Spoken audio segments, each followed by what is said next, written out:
যেমনটা কি আমরা আগের এপিসোডে শেষে দেখেছি, চং জেসিকার সেকেন্ড বডিকে নেওয়ার জন্য তিয়ানজিয়ান একাডেমিতে আসে, কিন্তু অ্যালেক্সা ফাইট করে তাকে হারিয়ে দেয়। এরপরে আমরা সেকেন্ড বডি এবং অ্যালেক্সকে হোলি পুলের কাছে দেখি, যেখানে সেকেন্ড বডি অ্যালেক্সকে বলে, তোমাকে অনেক অনেক ধন্যবাদ যে তুমি আমাকে সাহায্য করার জন্য এখানে এসেছো। এরপরে সে অ্যালেক্সকে বলে, তোমার ওই সব বন্ধুরা কোথায়? যেটাতে অ্যালেক্সা বলে ওরা সবাই এখান থেকে চলে গেছে, কারণ ওদের 3000 জিনিয়াস কম্পিটিশনের প্রিপারেশন নেওয়ার ছিল। এটা শুনে সেকেন্ড বডি অ্যালেক্সকে বলে, সবার প্রথমে এখন আমি মিস্টিরিয়াস ডাউ কান্ট্রিতে কাল্টিভেশন করতে যাব, যাতে আমি এটা ডিসাইড করতে পারি আমি ফার্স্ট বডির সাথে কেমন রিলেশন রাখবো, আর তারপরে সেখান থেকে আমি 3000 জিনিয়াস কম্পিটিশনে যাব।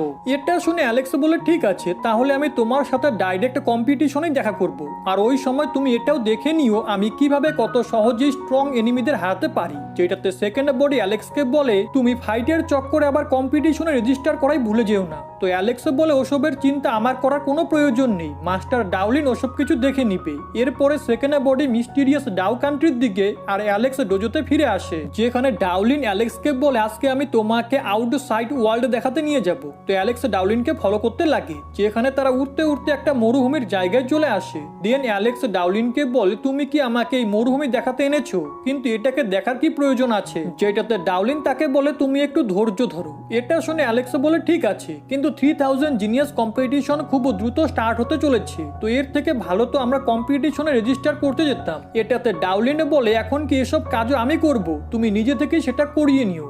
এটা শুনে অ্যালেক্স ধীরে বলে, এর উপরে তো বিশ্বাস করাই বেকার। এরপরে তারা যেতে যেতে ওই মরুভূমির এমন একটা জায়গায় চলে আসে, যেখানে অনেকে বেশি ঠান্ডার এনার্জি ছিল। এখন এটা দেখে ডাউলিন অ্যালেক্সকে বলে, আমরা আমাদের ডেস্টিনেশনে পৌঁছে গেছি, আর এই জায়গার নাম কার্জল্যান্ড। ওই সময় একটা ঠান্ডার এনার্জি তাদের উপরে হিট করে, তো ডাউলিনে নিজের ড্রাগন এবং ফিনিক্সকে বাইরে বের করে ওই ঠান্ডার এনার্জিকে ব্লক করে দেয়। কিন্তু ব্লক করার চক্করে ওই ঠান্ডার এনার্জি থেকে যে ওয়েভ বের হয়, তার জন্য ডাউলিন এবং অ্যালেক্স পিছনে সরে যায়, যার পরে সেই জায়গার চারিপাশে একটা ব্যারিয়ার অ্যাক্টিভেট হয়। তো অ্যালেক্স ডাবল পিউপিল আইয়ের সাহায্যে ওই জায়গাকে স্ক্যান করতে লাগে, যেখানে এক জায়গায় সে একটা এন্ট্রান্স দেখতে পায়। এরপরে তারা দুজন ওই এন্ট্রান্স এরিয়ায় চলে যায়, আর সেখান থেকে একটা গুহায় এসে পৌঁছায়, যে গুহার ওয়ালে কিছু অদ্ভুত রকমের চিহ্ন ছিল। তো ডাউলিন ওই ওয়ালকে ছুঁয়ে অ্যালেক্সকে বলে, এটা কোনো নর্মাল গুহা নয়, বরং এটা তো এক এনশিয়েন্ট ইমর্টাল কেভ। ওই সময় তারা দুজন এক কেওস এসেন্স স্টোন দেখতে পায়। তো ডাউলিন অ্যালেক্সকে বলে, দ্রুত ওই স্টোন নিয়ে নাও। তো অ্যালেক্স সেটা তোলার চেষ্টা করে। এখন ওই স্টোন সরার সাথে সাথেই ওই জায়গা থেকে অনেক বেশি জল বেরোতে লাগে, যেটা এক ওয়াটার ড্রাগনে বদলে যায়। এখন ওই ড্রাগনকে দেখে অ্যালেক্স এবং ডাউলিন সেখান থেকে দ্রুত পালাতে লাগে, কিন্তু ওই ওয়াটার ড্রাগন অ্যালেক্সকে নিজের জলের মধ্যে ফেলে দেয়, যেখানে অ্যালেক্স ঠিক মতো নিঃশ্বাস নিতে পারছিল না, যার কারণে সে ডুবতে লাগে। তখনই সেখানে ডাউলিন এসে অ্যালেক্সের চারিপাশে একটা ব্যারিয়ার বানিয়ে দেয়, যাতে সে ঠিক মতো নিঃশ্বাস নিতে পারে। এরপরে ডাউলিন অ্যালেক্সকে বলে, এই জলের মধ্যে ইমর্টাল অরা রয়েছে, যেটা সমস্ত জিনিসকে খতম করতে পারে, এর জন্য আমার থেকে দূরে যেও না, না হলে তুমি মারা যাবে। এটা শুনে অ্যালেক্স এর জন্য মেনে যায়, আর ডাউলিনের সাথে যেতে লাগে। কিন্তু তখনই ওই ড্রাগন তাদের সামনে এসে তাদেরকে আলাদা করে দেয়, কিন্তু অ্যালেক্স আবারও ডাউলিনের কাছে গিয়ে দ্রুত এগোতে লাগে, যেখানে তারা যেতে যেতে এক ইমর্টাল টেম্পেলে চলে আসে আর অজ্ঞান হয়ে যায়। এখন সেই জায়গায় ওই ওয়াটার ড্রাগন আসতে পারে না, কিন্তু তার জল ওদের দুজনের উপরে এসে পড়ে, যার কারণে ওদের বডি থেকে অদ্ভুত লাইট বেরোতে লাগে। এখন কিছু সময় পরে যখন ডাউলিনের জ্ঞান ফিরে আসে, তো সে আশেপাশের জায়গা দেখে ভাবে মনে হচ্ছে এখানে কোনো ইমর্টাল বসবাস করত। ওই সময় সে অ্যালেক্সের দিকে দেখে বলে, এ কি এখনো অজ্ঞান হয়ে রয়েছে? ওই সময় অ্যালেক্সের এক হিডেন স্পেল অ্যাক্টিভেট হয়ে যায়, যেটা অ্যালেক্সের স্পিরিচুয়াল এনার্জিকে স্টেবল করতে লাগে। এটা দেখে ডাউলিনা ভাবে এই ছেলে তো সত্যিই অ্যামেজিং। ওই সময় ডাউলিন নিজের সামনে কিছু মূল্যবান স্টোন দেখে। এদিকে অ্যালেক্স অজ্ঞান অবস্থায় একটা স্বপ্ন দেখতে পায়, যেখানে সে অনেকগুলো বার্ড দেখে যারা এক ঠান্ডার ক্লাউডের দিকে যাচ্ছে। তখনই সে আচমকা হাওয়ার মধ্যে বসে পড়ে। অন্যদিকে ডাউলিন জানতে পারে ওই সমস্ত মূল্যবান স্টোনগুলো আসলে এক ইলুশন। এদিকে অ্যালেক্সের কাছে এক অদ্ভুত এনার্জি বল আসে, যেটা নিজেকে অ্যালেক্সের ক্লোনে বদলে নেয়। ওই সময় আচমকা ওই টেম্পল ডিস্ট্রয় হতে লাগে, যার পরে ডাউলিন পিছনে তাকিয়ে দেখে এক এনার্জি অ্যালেক্সের পাওয়ারের কপি করছে, আর অ্যালেক্সের এখনো জ্ঞানও ফিরেনি। যেটাতে ডাউলিন দ্রুত ওই এনার্জিকে অ্যালেক্সের কাছ থেকে দূরে সরায়। দেন সে অ্যালেক্সকে নিয়ে সেখান থেকে পালাতে লাগে, কিন্তু ওই এনার্জি অ্যালেক্সের পিছু করছিল। তখনই অ্যালেক্সের জ্ঞান ফিরে আসে, আর ওই এনার্জিকে নিজের পিছনে আসতে দেখে তাকে কিক মেরে দূরে সরিয়ে দেয়, যেটাতে ওই এনার্জি রেগে সেখানে পিউরিফিকেশন ফায়ার ছড়িয়ে দেয়, যেগুলো থেকে বেঁচে অ্যালেক্স এবং ডাউলিন সামনে যেতে লাগে। তখনই ওই ফায়ারের ভিতর থেকে একটা তলোয়ার বেরিয়ে ওদের দুজনের দিকে আসতে লাগে, কিন্তু ডাউলিন ওই তলোয়ারকে ডিস্ট্রয় করে দেয় আর সামনে যেতে লাগে। ওই সময় আরো অনেকগুলো তলোয়ার ওদের দুজনকে চারিপাশ থেকে ঘিরে নেয়। তো ওরা দুজন ওই তলোয়ারগুলো থেকে এদিকে ওদিকে পালিয়ে বাঁচতে লাগে, কিন্তু ওই তলোয়ারগুলো অ্যালেক্স এবং ডাউলিনের পিছু ছাড়ছিল না। তো ডাউলিন একটা ব্যারিয়ার বানিয়ে ওই সমস্ত তলোয়ারগুলোকে ডিস্ট্রয় করে দেয়, যার পরে ওরা দুজন ওই গুহা থেকে বাইরে চলে আসে আর ওই কেভ মাটির ভিতরে চলে যায়। এদিকে ডাউলিন অ্যালেক্সকে বলে, আজকে তুমি ইমর্টাল কাল্টিভেশন রুলের বিষয়ে অনেক কিছু শিখেছো। কিন্তু অ্যালেক্স এটা শুনে অবাক হয়ে যায়, কারণ সে ওসব কিছু অজ্ঞান অবস্থায় শিখেছিল। এরপরে ডাউলিন অ্যালেক্সকে বলে, পরের বার যখন তোমার চঙের সাথে দেখা হবে ততক্ষণে তার সেকেন্ড বডি এবং মেইন বডি একসাথে মার্জ হয়ে যাবে, এর জন্য ওই সময় তুমি ওর থেকে একটু সাবধানে থেকো। এটা শুনে অ্যালেক্স ডাউলিনকে জিজ্ঞেস করে এই দুই বডিতে ডিভাইড হওয়ার মেথডও সবাই কোথা থেকে শিখছে, যেটাতে ডাউলিন তাকে বলে এটা একটা সিক্রেট মেথড যেটা এক ইমর্টাল বিং বানিয়েছিল। এখন ওই ইমর্টাল বিং এর নাম শুনে অ্যালেক্স বুঝে যায় এ নিশ্চয়ই ওই ইমর্টাল ক্রিয়েচার হবে যাকে সে লোয়ার ওয়ার্ল্ডে মুক্ত করেছিল। তখনই ডাউলিন অ্যালেক্সকে বলে ওই ইমর্টাল বিং এক স্ট্রংগেস্ট কাল্টিভেটরের ছেলে আর তার লাইফে কোনো কিছুর সাথে কানেক্টেড, আর যতক্ষণ না পর্যন্ত ওদের দুজনকে না মারা হচ্ছে ততক্ষণ ওই ইমর্টাল বিংও মরবে না। কিন্তু এই মেথড ইমর্টাল টেম্পল চুরি করে নেয়, কিন্তু তারা এই মেথডকে ঠিকমতো বুঝতে পারেনি, যার কারণে তাদের মেথড অসম্পূর্ণ। এর জন্য যখন এই মেথড ইউজ করা পার্সনের এক বডি মারা যায় তো সে আবারও জীবিত তো হয়, কিন্তু সে একদমই আর স্ট্রং থাকে না। কিন্তু অরিজিনাল মেথডে যখন ওই ইমর্টাল বিং মারা যায় তারপরে সে আরো বেশি পাওয়ারফুল হয়ে যায়। এরপরে ডাউলিন অ্যালেক্সকে বলে, আমি ল্যান্ড অফ নো রিটার্নকে এক্সপ্লোর করতে যাচ্ছি, এর জন্য তুমি নিজের খেয়াল রেখো। এখন এটা শুনে অ্যালেক্স বলে, আমাকেও কম্পিটিশনের আগে কিছু কাজ করতে হবে। এটা বলে অ্যালেক্স ডেমন ল্যান্ড ভলক্যানোতে চলে আসে, যেখানে তার গ্র্যান্ডফাদার কাল্টিভেশন করছিল। এখন অ্যালেক্সকে দেখে তার গ্র্যান্ডফাদার খুশি হয়ে তাকে জড়িয়ে ধরে। এরপরে অ্যালেক্স তার গ্র্যান্ডফাদারকে জিজ্ঞেস করে, তুমি কি এখন সম্পূর্ণরূপে রিকভার হয়ে গেছো? যেটাতে গ্র্যান্ডফাদার বলে, হ্যাঁ, আমি ভেনারেবল লেভেল পর্যন্ত তো নিজের কাল্টিভেশনকে ঠিক করে নিয়েছি আর মনে হচ্ছে আমি খুব দ্রুতই নিজেকে সম্পূর্ণরূপে রিকভার করে নিব।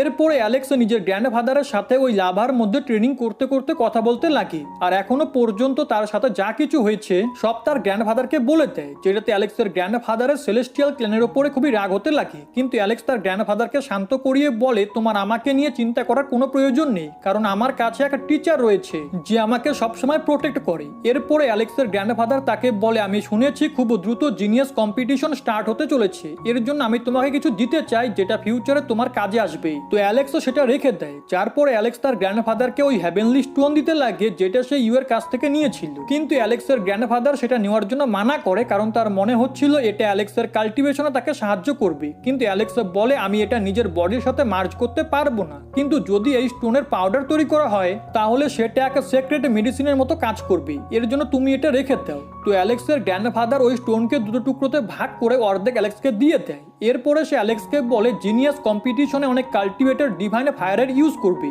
এর জন্য আমিও এক এনশিয়েন্ট ফ্লেমের বিষয়ে খোঁজ করেছি যেটা তোমার কাজে আসতে পারে, তো আমি তোমাকে সেখানে নিয়ে যাব। যেটাতে অ্যালেক্স নিজের গ্র্যান্ডফাদারকে মানা করে বলে, তুমি আমার জন্য অনেক কিছু করেছো আর আমার কাছে ডিভাইনে ফায়ার ইউনাইট করার জন্য আলাদা প্ল্যান রয়েছে। যেটা শুনে গ্র্যান্ডফাদার অ্যালেক্সকে বলে, সত্যি সত্যি তুমি অনেক বড় হয়ে গেছো আর নিজের খেয়াল রাখতেও পারো, এর জন্য আমার তোমাকে নিয়ে চিন্তা করার কোনো প্রয়োজন নেই। কিন্তু মনে রেখো, জিনিয়াস কম্পিটিশনে তোমাকে টপে আসার এতটাও প্রয়োজন নেই যতটা তোমার জীবিত থাকা। যেটাতে অ্যালেক্স তার গ্র্যান্ডফাদারকে বলে, আমি তোমাকে প্রমিস করছি আমি জীবিতই সেখান থেকে ফিরে আসবো। এরপরে আমরা অ্যালেক্সকে 5 এলিমেন্টাল ল্যান্ডে দেখি যেখানে সে কাউকে খুঁজছিল। ওই সময় আমরা পাস্টের সিন দেখি যেখানে অ্যালেক্স গডস্টোন এবং মিউয়ের সাথে এখানে দেখা করার কথা বলেছিল। তার সাথে সাথে অ্যালেক্স তাদেরকে সিলভার ফিনিক্সের খেয়াল রাখতে বলেছিল। এদিকে গডস্টোন অ্যালেক্সকে এক আননোন পার্সন ভেবে নেয়, এর জন্য সে অ্যালেক্সের উপরে অ্যাটাক করে, কিন্তু অ্যালেক্স ওটা থেকে বেঁচে যায়। যার পরে গডস্টোন এবং মিউ অ্যালেক্সের সামনে আসে, যেখানে তারা মনোযোগ সহকারে দেখার পরে যখন অ্যালেক্সকে চিনতে পারে তো মিউ অ্যালেক্সের চুলে নিজের জায়গায় চলে যায়। আর এদিকে গডস্টোন কান্না করে বলে, তুমি এখানে আসতে এত দেরি কেন করেছো? তুমি কি জানো আমরা এতদিন কিভাবে কাটিয়েছি?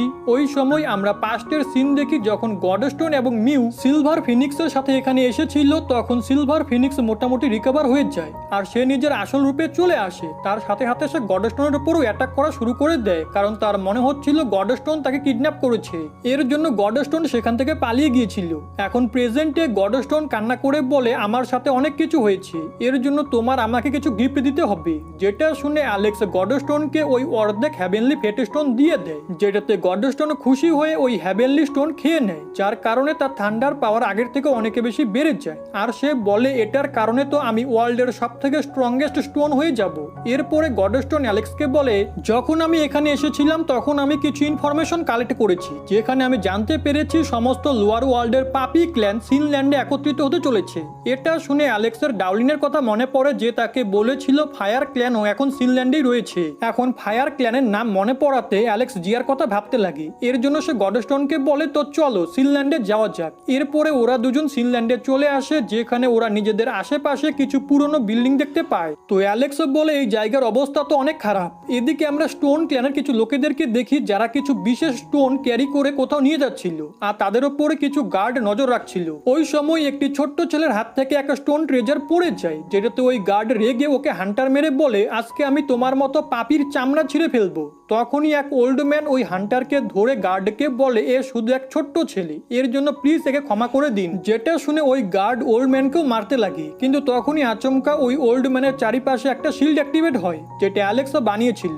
এরপরে সে ওই গার্ডকে বলে, যদি একটা স্টোন ট্রেজার ভেঙে যাওয়ার কারণে তুমি এদের উপরে টর্চার করো, তাহলে আমি তোমাকে এর থেকেও একটা মূল্যবান স্টোন ট্রেজার দিচ্ছি। যেটা বলে অ্যালেক্স ওই গার্ডকে গডস্টোন দিয়ে দেয়, যেটা ওই গার্ডের অনেকে বেশি ভারী মনে হয়। তখনই গডস্টোন নিজের লাইটনিং পাওয়ারের সাহায্যে ওই গার্ডকে মেরে ফেলে। ওই সময় সেখানে অন্য একটি গার্ড চলে আসে আর অ্যালেক্সের উপরে হান্টারের সাহায্যে অ্যাটাক করে বলে, তুমি কে? কিন্তু অ্যালেক্স ওই হান্টারকে ধরে নেয় আর ওই গার্ডকে কিকে মেরে দূরে সরিয়ে দেয়। যার পরে সেখানে আরো দুই গার্ড চলে আসে, যারা নিজের তলোয়ারের সাহায্যে অ্যালেক্সের উপরে অ্যাটাক করে, কিন্তু ওদের তলোয়ার ভেঙে যায় আর অ্যালেক্স ওদেরকেও মেরে দূরে পাঠিয়ে দেয়। এখন এসব কিছু দেখে ওই ওল্ড ম্যান অ্যালেক্সকে বলে, আমার ক্ল্যানকে বাঁচানোর জন্য ধন্যবাদ, কিন্তু তুমি অনেকে বড় বিপদ ডেকে এনেছো। তখনই ওদের মধ্য থেকে একটি ছেলে অ্যালেক্সকে বলে, তোমার এই কাণ্ডের জন্য আমাদের সবাইকে নিজেদের প্রাণ দিতে হতে পারে, তাহলে তুমি এমনটা কেন করলে? তখনই ওই ওল্ড ম্যান অ্যালেক্সকে বলে, তোমার হয়তো মনে হচ্ছে এক তো তুমি আমাদের বাঁচিয়েছো, তার উপরে আমরাই তোমাকে কথা শোনাচ্ছি, কিন্তু আমরা এমনটা নই। আসলে আমাদের উপরে অনেক বছর ধরে অত্যাচার হচ্ছে, যার কারণে আমাদের মন খুবই কঠোর হয়ে গেছে। এটা শুনে অ্যালেক্স ওই ওল্ড ম্যানকে জিজ্ঞেস করে, আপনার ক্ল্যান কি সবসময় এমন গোলাম ছিল? যেটা তো ওই ওল্ড ম্যান বলেন না, পাস্টে স্টোন ক্ল্যান অনেক সমৃদ্ধশালী ছিল, কিন্তু আমি শুনেছি একদিন আমাদের ক্ল্যানের এনসিস্টাররা কিছু সত্যি জানতে পেরেছিল, যার পরে আকাশ থেকে অনেক বড় হ্যান্ড বেরিয়ে আমাদের পুরো ক্ল্যানকে ডিস্ট্রয় করে দেয়, আর তখন থেকেই আমরা গোলাম হয়ে জীবন কাটাচ্ছি। তো অ্যালেক্স ওই ওল্ড ম্যানকে জিজ্ঞেস করে, আপনার এনসিস্টাররা কোন সত্যির বিষয় জানতে পেরেছিল? কিন্তু ওই ওল্ড ম্যান এই বিষয়ে কিছু জানতো না। এরপরে অ্যালেক্স ওই ওল্ড ম্যানকে বলে, এখানে মোট কত পাপি ক্ল্যান রয়েছে? যেটাতে ওই ওল্ড ম্যান বলে, এখানে 30 পাপি ক্ল্যান রয়েছে, যাদের মধ্য থেকে ফায়ার ক্ল্যান এবং আমাদের স্টোন ক্ল্যানও এক। তো অ্যালেক্স বলে, কোনো ক্ল্যানের লোকেদেরকে তো চিনতে পারা খুবই মুশকিল, তাহলে ওরা আপনাদেরকে চেনে কিভাবে? যেটাতে ওই ওল্ড ম্যান এক অবজেক্টের দিকে ইশারা করে বলে, এই স্টোন যে কোনো পাপি ব্লাডকে চিনতে পারে। যেটা শুনে অ্যালেক্স ওই স্টোনকে ডিস্ট্রয় করতে লাগে, যেটাতে ওই ওল্ড ম্যান অ্যালেক্সকে আটকে বলে, যখনই কোনো পাপি এই স্টোনকে টাচ করে তাহলে সেটার চিহ্ন আকাশে দেখা যায়, আর যদি তুমি এটাকে ডিস্ট্রয় করে দাও তাহলে জানি না কোন ডিজাস্টার চলে আসবে। রাতে সবাই ওখানেই রেস্ট করতে লাগে, আর অ্যালেক্স শুধু ওই স্টোনকেই দেখছিল, যেখানে ওই স্টোন এক মুনের মতো দেখতে লাগছিল। তো অ্যালেক্স তার কাছে যেতে লাগে, যেখানে এমনটা করার সময় সে কিছু দৃশ্য দেখতে পায়, যেখানে সে অনেক সোলজারের মৃতদেহ দেখে, যাদের উপর একটি লোক দাঁড়িয়ে বলছিল, আমরা কোনো পাপি নই, বরং আমরা তো ভিক্টরির প্রতীক। তখনই ওই মুন থেকে এক হাতে বাইরে বের হয়। তো অ্যালেক্স সেটা টাচ করার চেষ্টা করে, কিন্তু আসলে সে ওই পাথরকে টাচ করছিল, যেখানে এমনটা করার সময় ওই পাথর থেকে কিছু এনার্জি বেরিয়ে অ্যালেক্সের ফোরহেডে একটা লোটাস ফ্লাওয়ারের সিম্বল বানিয়ে দেয়। তখনই আকাশ পুরো লাল হয়ে যায় আর বিদ্যুৎ চমকাতে লাগে, যার পরে সেখান থেকে কিছু লাল এনার্জি এসে অ্যালেক্সের ফোরহেডে টাচ করে, যেটা দেখে ওই ওল্ড ম্যান বলে, এখানে তো সমস্ত পাপি ব্লাড এক জায়গায় একত্রিত হচ্ছে, মনে হয় এখন কোনো ভয়ানক কিছু ঘটবে। এর জন্য সে তার সাথীদেরকে সেখান থেকে ভাগিয়ে দেয় আর নিজে অ্যালেক্সের কাছে গিয়ে তাকে বলে, তুমি আমাদের প্রাণ বাঁচিয়েছিলে, কিন্তু এখন তোমাকে এখান থেকে যেতে হবে, কারণ আকাশে ওই রকমই মুভমেন্ট হচ্ছে যেমনটা এক পাপিকে ডিটেক্ট করার সময় হয়। এর জন্য এখান থেকে চলে যাও, কারণ তোমার জীবনের ঝুঁকি রয়েছে। কিন্তু ওই সময় সেখানে এক ডেমন ড্রাগন এসে বলে, আজকে এই পাপি মৃত্যুর শাস্তি পাবে। কিন্তু তখনই অ্যালেক্স ওই ড্রাগনের দিকে এগোয়, কিন্তু ওই ড্রাগন অ্যালেক্সকে নিচে ফেলে হাসতে লাগে। অন্যদিকে অ্যালেক্স আবারও উঠে দাঁড়ায় আর ওই ড্রাগনের দিকে অ্যাটাক করতে এগোয়। তো ওই ড্রাগন অ্যালেক্সের উপরে এনার্জি বলের সাহায্যে হামলা করে, কিন্তু অ্যালেক্স সেটা ডিস্ট্রয় করে দেয়। তো ওই ড্রাগন নিজের মুখে কিছু থান্ডার পাওয়ার একত্রিত করতে লাগে, যেটাতে অ্যালেক্স বলে, মনে হচ্ছে এই বোকা নিজের মৃত্যু নিজেই ডেকে আনছে, কারণ অ্যালেক্স থান্ডার পাওয়ারকে কন্ট্রোল করতে পারতো। এর জন্য সে ওই ড্রাগনের থান্ডার পাওয়ার দিয়ে তার উপরেই অ্যাটাক করে। যার পরে সে ওই ড্রাগনের উপরে এক খুবই পাওয়ারফুল অ্যাটাক করে তাকে মেরে দেয়। দেন সে সবাইকে বলে, আমি এখনই এক দৃশ্য দেখেছিলাম যেটাতে আমি জানতে পেরেছি আমরা কেউই পাপী নই, বরং আমরা ভিক্টরির প্রতীক, যেটা শুনে ওরা সবাই খুশি হতে লাগে। এদিকে আমরা সেলেস্টিয়াল ক্ল্যানকে দেখি যেখানে ওই প্রোটেক্টর যখন ইনজোর্ড অবস্থায় আসে তো ক্ল্যান মাস্টার ওনাকে এমন অবস্থায় দেখে ওনাকে হিল করতে লাগে। যার পরে ওই প্রোটেক্টর ক্ল্যান মাস্টারকে বলে ডাউলিন এখন নো রিটার্ন ল্যান্ডে গিয়েছে আর অ্যালেক্স সিনল্যান্ডে রয়েছে, তাই দ্রুত ডেমন ড্রাগন সেক্ট এবং সর্ট ভেলে সেক্টের সাথে কন্ট্রাক্ট করে অ্যালেক্সকে মেরে দাও। এদিকে আমরা অ্যালেক্সকে ওই সিনল্যান্ডের ফায়ার ক্ল্যানে দেখি যেখানে সে বলে এই জায়গায় তো স্পিরিচুয়াল এনার্জি খুবই কম, এর জন্য এখানে বেশিক্ষণ সময় থাকা ঠিক হবে না। যেটাতে গডস্টোন বলে এটা এক কার্জ প্লেস, এর জন্য এখানে তো স্পিরিচুয়াল এনার্জি কম হবেই। তো অ্যালেক্স বলে এই সিটি তো অনেক বড়, জানি না আমরা জিয়াকে এখানে কিভাবে খুঁজবো। যেটাতে গডস্টোন বলে জিয়া লোয়ার ওয়ার্ল্ডে এই ক্ল্যানের প্রিন্সেস ছিল, তাই তুমি চিন্তা করা বাদ দিয়ে জিয়ার বিষয়ে যে কাউকে জিজ্ঞেস করতে পারো। তো অ্যালেক্স কিছু লোকের কাছে গিয়ে জিয়ার বিষয়ে জিজ্ঞেস করে, কিন্তু অর্ধেক দিন কেটে যাওয়ার পরও অ্যালেক্স জিয়ার বিষয়ে কোনো ইনফরমেশন পায় না। তখনই অ্যালেক্স সেখান দিয়ে গাড়িকে যেতে দেখে বলে মনে হচ্ছে এখানে বাকি ক্ল্যানের লোকেরাও আসতে চলেছে। যেটাতে গডস্টোন বলে এখানে আলাদা আলাদা ক্ল্যান থেকে লোকেরা আসে যাতে তারা সিনল্যান্ডে যত পাপি ক্ল্যান রয়েছে তাদের পক্ষ থেকে 3000 জিনিয়াস কম্পিটিশনে পার্টিসিপেট করতে পারে। এটা শুনে অ্যালেক্স বলে যদি এমনটাই হয় তাহলে তারা কেউই সামনে এসে এদেরকে সাহায্য কেন করে না। যেটাতে গডস্টোন বলে এই বিষয়ে অনেক পাওয়ারফুল পার্সন ইনভলভ রয়েছে, এর জন্য কেউই পাপি ব্লাডওয়ালা ক্ল্যানকে মুক্ত করানোর বিষয়ে ভাবে না। ওই সময় অ্যালেক্স সেখানে থাকা কিছু লোকেদের কথা শুনতে পায় যারা নিজেদের মধ্যে বলছিল এই হুয়াংকে যে ইমর্টাল টেম্পলের ইয়ং মাস্টারকে হারিয়ে দিয়েছে। যেটাতে অপর একটি ছেলে তাকে বলে ইমর্টাল টেম্পলের ইয়ং মাস্টারের কাছে 2 বডি রয়েছে, যদি ওর 2 বডি মার্জ হয়ে যায় তাহলে হুয়াংয়ের মতো কেউই তাকে হারাতে পারবে না। ওই সময় সেখানে তিয়ানিয়াও নামের একটি মেয়ে এসে বলে ইয়ং মাস্টার চং নিজের 2 বডিকেই মার্জ করে নিক না কেন, কিন্তু তবুও সে হুয়াংয়ের মোকাবিলা করতে পারবে না। এদিকে অ্যালেক্স গডস্টোনকে বলে এই মেয়েকে, যেটাতে গডস্টোন বলে এ ডেমন প্যাটার্ন ক্ল্যানের স্ট্রংগেস্ট জিনিয়াস আর এর নাম তিয়ানিয়া। তখনই একটি ছেলে তিয়ানিয়াওকে জিজ্ঞেস করে চং তো ইমর্টাল টেম্পলের ডিসেন্ডেন্ট, তাহলে কেউ তাকে কিভাবে হারাতে পারে। যেটাতে তিয়ানিয়াও বলে হুয়াং তো তাকে খুব সহজেই হারিয়ে দিয়েছিল, তার সাথে সাথে হুয়াং সেই সুপ্রিম জিনিয়াসকেও হারিয়েছে যে আজকে এখানে আসতে চলেছে। এটা শুনে সবাই চমকে যায়। তখনই সেখানে ওই জিনিয়াস পার্সন আসতে লাগে। আর এর সাথে আজকের এই এপিসোড এখানেই শেষ হয়ে যায়।